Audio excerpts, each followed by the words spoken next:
Hello and welcome to episode 18 of the Smart Home Collective. Today, I'm delighted to be joined by Tony Nicolaidis. Tony, I hope I pronounced your surname correct there. From Origin AI.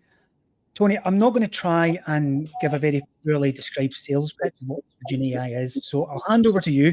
Quick introduction, who you are, what Origin AI is, and then get into the real meaty conversation of this Wi-Fi sensing technology, which I'm really excited to talk about. Yeah, thank you. First of all, Lee, for having me. I appreciate it. Thanks for the opportunity. And my name is, like you said, Tony Nicolaidis. You pronounced it just perfect. And I am the Chief Commercial Officer for Origin. And Origin is the world leader, world inventor of the Wi-Fi sensing technology. What is Wi-Fi sensing? In broad strokes, Wi-Fi sensing is basically, as we know, Wi-Fi is ubiquitous. It's part of our life. It's everywhere. And as long as there's a Wi-Fi signal, what we can do is we have patented technology that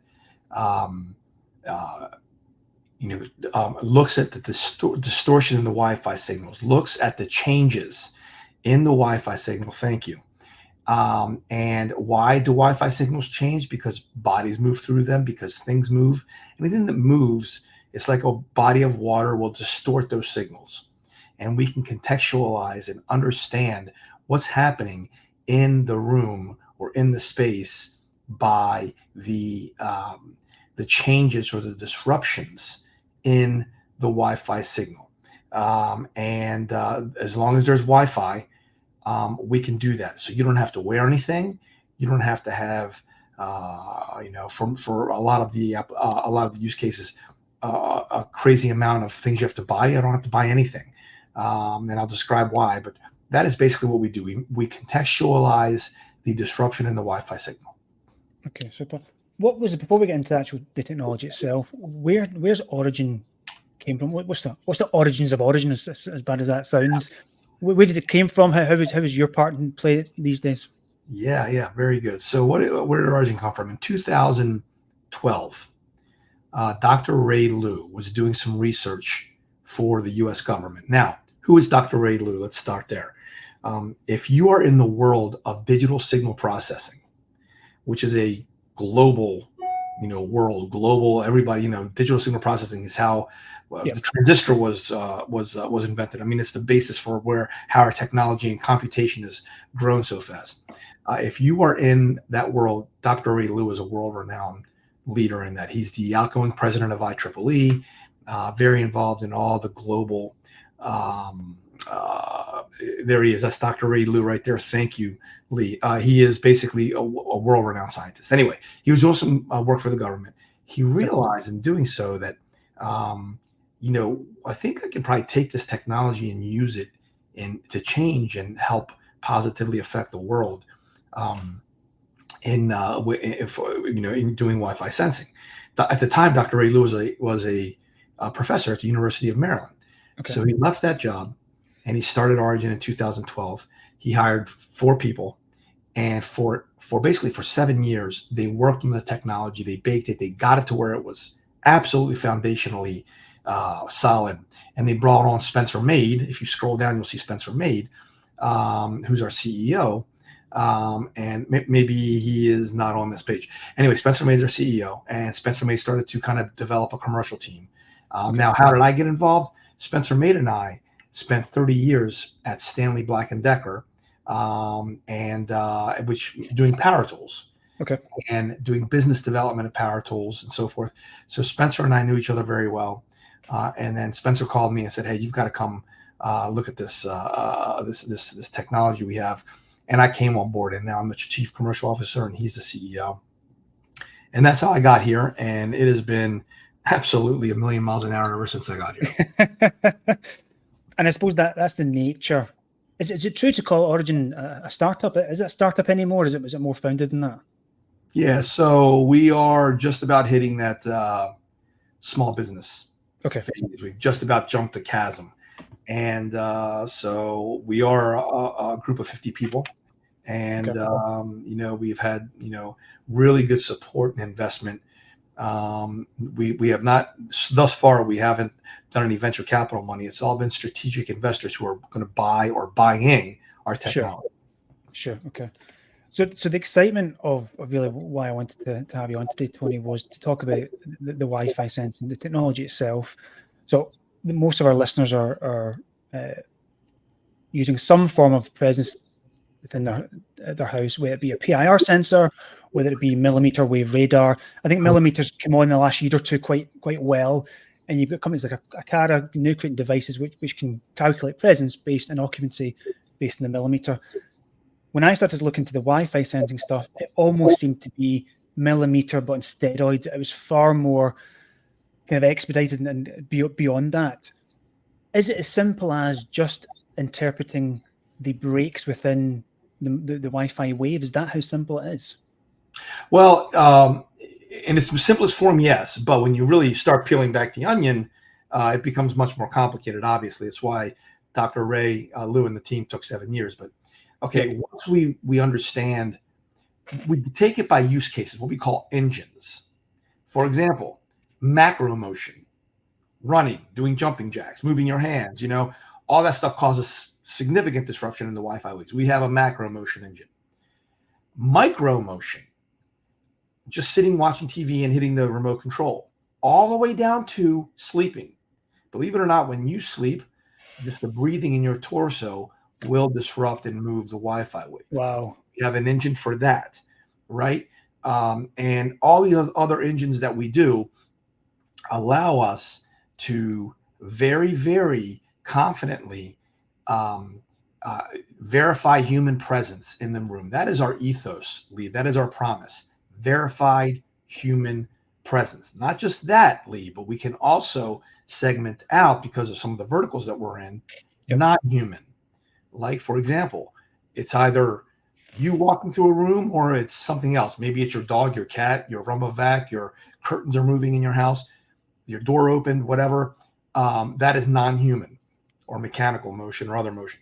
So we have quantified that in these variety of what we call engines. And we can literally, with the patented technology, we have stacked those engines up, and our system will go through and say, "Oh, look at all of them," and say, "Okay, it's micro motion. Got it." You know what I mean? And fuse those engines together and be able to get the right contextual information for what is happening in the space. So I'm glad you said that. So that was actually one of the questions that one of the listeners had messaged me about was, can it distinguish between a RoboVac, a dog, and then a human? And then are those themselves configurable by the user? So if you adopt Wi-Fi sensing within your house, do you have the option to actually configure, I want it to recognize my dog, I don't want it to recognize a RoboVac? Is it as configurable as that, or is it far more generic that no, this is what we're giving you and you can't configure it to that level? Right. Because of the use cases and the verticals that we're in, we just do human and non-human. We don't do anything else beyond. Can we in the future? Yes. But right now we're not doing that. The use cases and our customers, what they're asking for, our partners are, is it human or is it not? And that's very important in the security vertical that we're in, which is where that is. Yeah. And it's that's a very, very fair point, actually. When I was on holiday a couple of years ago, my smart alarm kept going off the same time every night. And I had to phone the neighbor and say, "Listen, I'm getting a notification that my alarm's going off. Can you check the house?" It was my RoboVac. Oh, there you go. The PIR had been picking up the RoboVac. Now, I assumed a PIR, because of the kind of the thermal and infrared, it wouldn't have noticed a RoboVac's inanimate. There's no real heat coming from it, but it did. And so the RoboVac kept triggering our house alarm. So it can distinguish between human and non-human. Okay. That is a very big vertical of ours, Lee, and that's a use case that we've solved for successfully. So that use case is exactly the problem with the $100 billion security industry in the world today. Yeah. So you've touched on the kind of the macro and the micro. So is it accurate enough to detect finger motions, or is that just part of the distinguishing? Actually, we know it's a human because we can see a heartbeat and a finger, or is there something more you can use with that data? So for, again, the use cases that we're in, that is what we need to do. We follow exactly what our customers want to do. Now, look, once you start getting into more detail about the person, then especially in Europe and privacy rules, we have to be very careful about that. But we work to the use cases that our customers need. And really, just again, our ethos is verified human presence. That's kind of what it stops. Yeah, good. Great segue again, because you mentioned it. I might as well touch on it then. So privacy concerns, again, a great question that came in from the listeners was, I'm obviously in Europe, and GDPR is everywhere. Privacy and the privacy data. Of course. What data has been retained and processed as part of it, and have you had to go through a lot of hurdles to get to the point to get into the European market? Yeah, so we have two very large, massive European customers. Deutsche Telekom is in the process of launching, and then Verisure, who they're the largest. Well, Verisure, by the way, the largest security company in Europe, and at their growth rate, they'll be the largest in the world, because right now they're number 2 to ADT. Okay. So we have gone through all of that. We haven't had a lot of GDPR challenges, Lee, because again, we don't get to personal information. Yes. All we do is verify that there's a human there, and that's as far as it goes. So we have not gone into significant challenges with GDPR. That's the first thing. The second thing is all the data, basically, Lee, to your question, is processed on the edge. We have no cloud presence. So the data is very secure, very private. So because of all the way that our topology is structured, the way that our data and the processing is done from a privacy standpoint, we are very, very good. Great, brilliant. So what other, from an applications point of view, I'm obviously coming across this purely with the smart home in mind, thinking, well, all the possibilities in the future of Wi-Fi sensing and the potential accuracy of it. What other applications of Origin found, whether it be commercial or residential? Where's the exciting kind of activities there? Let's talk about our vertical, because that'll lead into our verticals and the kind of customers that we have. Let's first talk about ISPs, Internet Service Providers. Internet Service Providers are trying to find ways. Why do they need Wi-Fi sensing? Internet Service Providers are trying to find ways, Lee, to expand the value they give to their customer. Yep. Okay. And so they're looking to presence detection. Since they're in the house, they're supplying the Wi-Fi. Yep. They're looking for presence detection to eventually get to use cases like security, like health tech and age tech. And right now we've launched with Verizon here in the US already. Like I said, we're in the process of launching Deutsche Telekom in Europe. And if Deutsche Telekom owns T-Mobile, will eventually be launching T-Mobile. So, and then we have other large and small ISPs we're working with. So what do the ISPs want to do, Lee? Right now, I'll use Verizon as an example. Right now, Verizon is starting with a product called Home Awareness. And basically what it allows you to do, they did a lot of research on how to display that on your phone. And Home Awareness is a blue orb that is small or gets much larger depending on the activity in the house. And that will tell the customer whether there should be activity or not activity. They should know who's through their house when. And that gives them an idea of the activity in their house. Eventually, they're going to get to very much more complex use cases. Same with Deutsche Telekom, right, and T-Mobile. So increasing value to their customers is very important for the ISPs. Secondly, is home security and small to medium business security, right? That's very important. It's the vertical that we're spending a lot of time on right now. And what happens there is exactly the use case. You've lived it, Lee, and that use case is basically saying you're sitting there, you're on holiday, you're on a business trip, and you get a call from your security provider saying there's somebody in we sensed one of your sensors trip. Would you like us to call the police? And what are you supposed to do in that case? That happens every day, all the time. And it is your rumba vac, it is your dog, it is your curtain moving, whatever it is, your mechanical fan. Our goal is to significantly help and take the security industry, which is a $100 billion industry globally, to the next level. And eliminate false alarms, eliminate those calls you got, Lee, in the past, and be able to, and we can do that through verified human presence. Let's talk about Verisure. We've launched in Western Europe. We're launching in Northern and Southern Europe. And basically, Verisure, what they do is they have an outstanding suite of products. So you buy Verisure, you put it in your house. If one of your sensors trips, one of your PIRs, one of your cameras, one of your door sensors, window sensors, our system, Wi-Fi sensing, will wake up and say, is there verified human presence? It takes seconds to do. If it is yes, then they call it a verified alarm. If it's no, they don't call it at all. Okay. So that's how Verisure is doing it in Europe.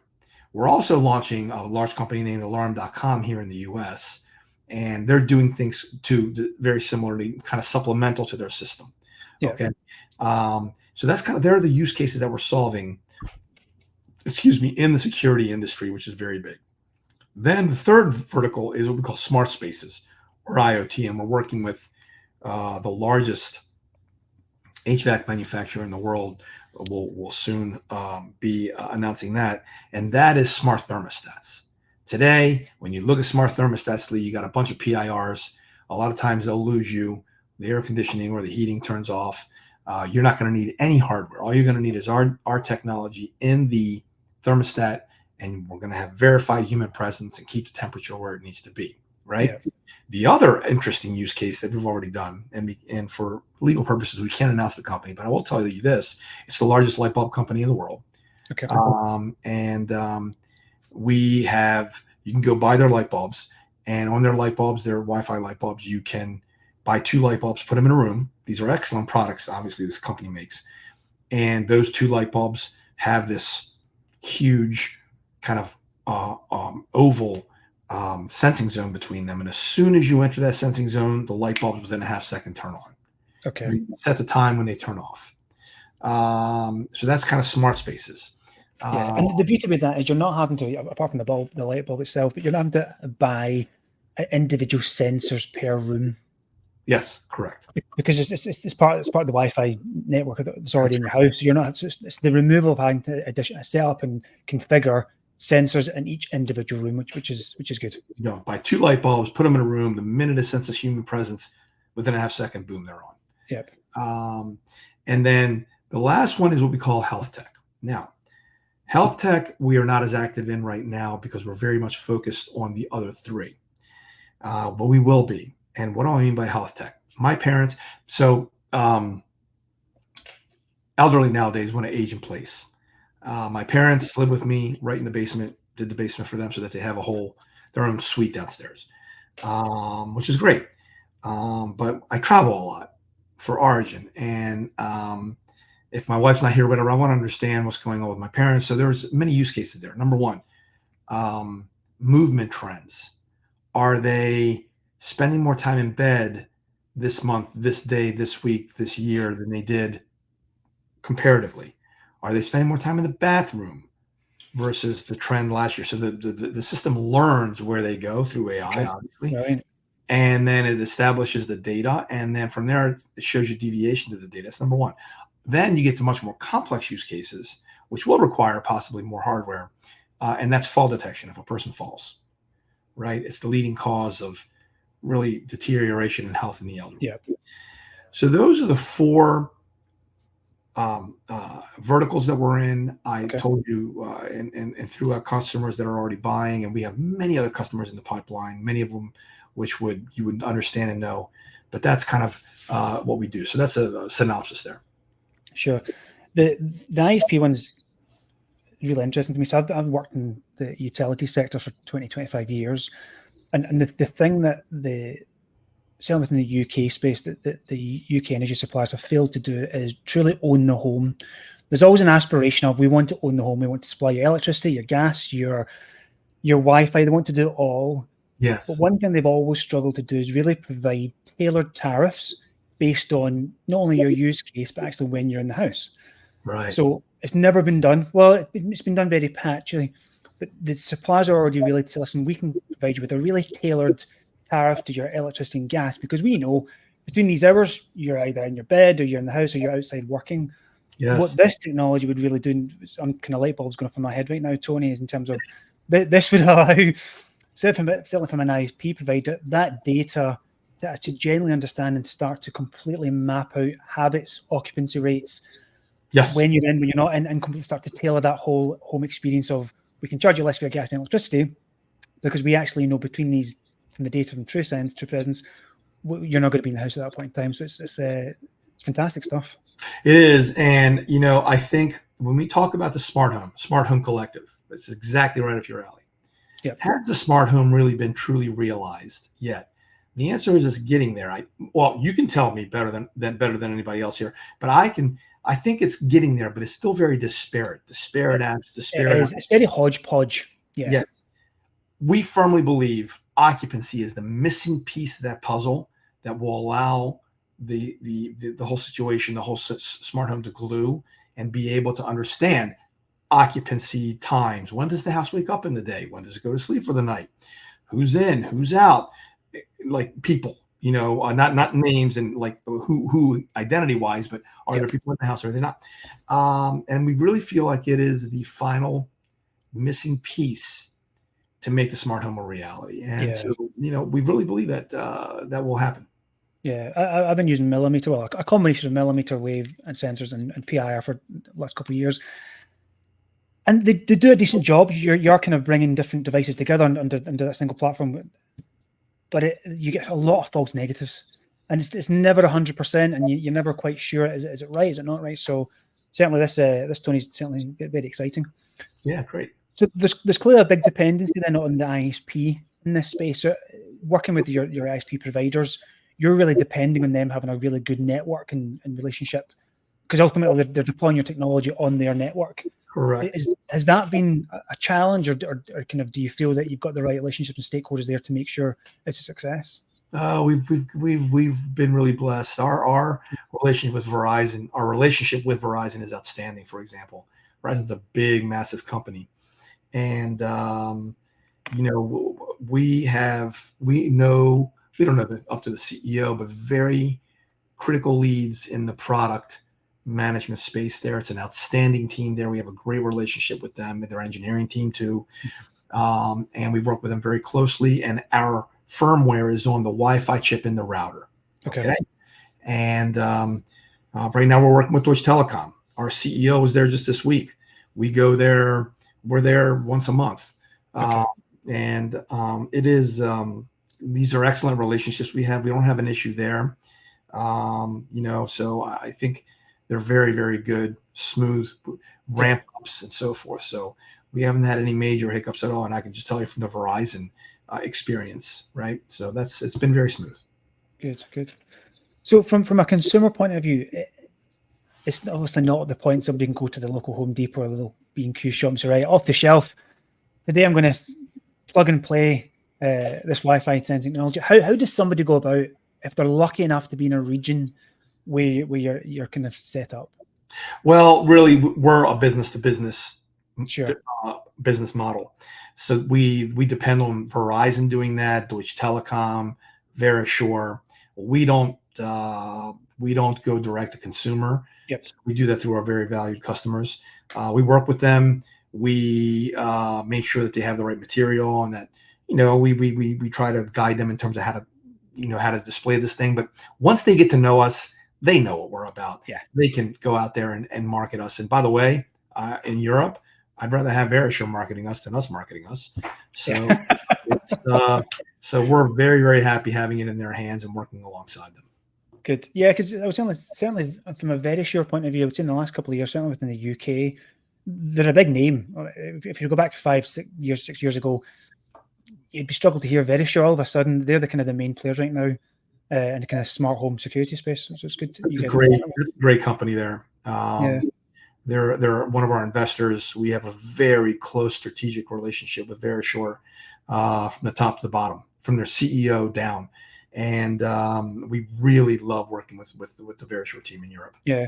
So if you're buying Verisure today, are you getting that technology now, or is that something that you're waiting based on? You get it now. They produce their hardware up to a certain point.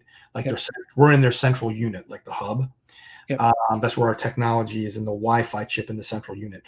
So they're getting it up to, they produced a certain point, then they started using the chip that's got our firmware embedded, and then from then on you just buy that system and you get our tech. Now there is going to be a time when they go back and flash the prior product out in the field. We're not there yet, as we're getting the countries launched. Right now we're in the process of Western Europe, which their biggest markets are France and Spain. And we'll do that as time goes on. So when they buy their new product today, yes. As they're launching, you're going to have Origin on it. Super good. So you mentioned in terms of next applications, you spoke about certainly the bulbs, which is exciting. Is anything else next for not only the technology, but for Origin itself?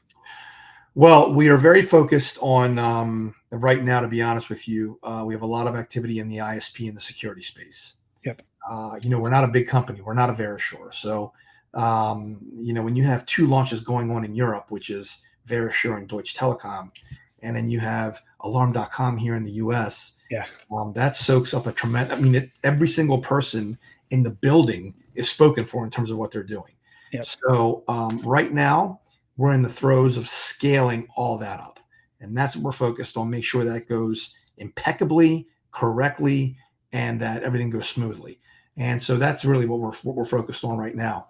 As we look in the future, Lee, like I told you, there'll be more in the security space, more in the smart spaces, IoT space, smart thermostats. And then you're going to see health tech coming after this. So it may not happen single file, but it's going to be happening here as the years roll on here in the next year or two. Super, brilliant. Final question, and it was the final question I got from one of the listeners. Tony, what's your smart home like? I have 32 smart devices in my house. Okay. The average in the US is 17. The average in Europe is less than that. Okay. I have, all my lights are automated. I can't say the name, otherwise everything wakes up. The ALESA automates everything for me. Yeah. So that's really how my smart home is set up. Good. I don't think every TV is a smart TV. And so pretty much everything I do in terms of actions in the house are automatic for the most part. There are some like in the kitchen, I still have a light switch.